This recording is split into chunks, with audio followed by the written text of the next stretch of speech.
నేనెప్పుడూ చూడని కళ్ళు నన్ను దేవుళ్ళ చూస్తున్నాయి. నేనెవర్నే?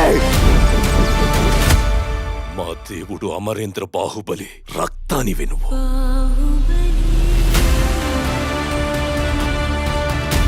నా ఇద్దరు బిడ్డలకి ఈ సింహాసనంపై సమాన హక్కుంది.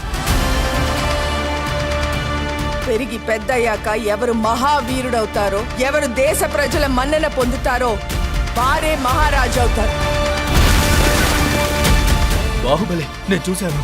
చచ్చిన వాడు ఎలా వస్తాడ్రా?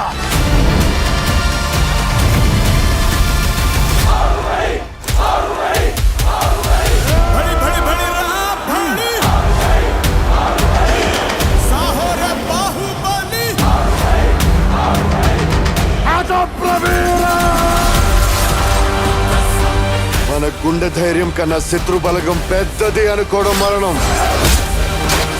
ఆ మరణాన్ని జయించడానికి నేను వెళ్తున్నాను.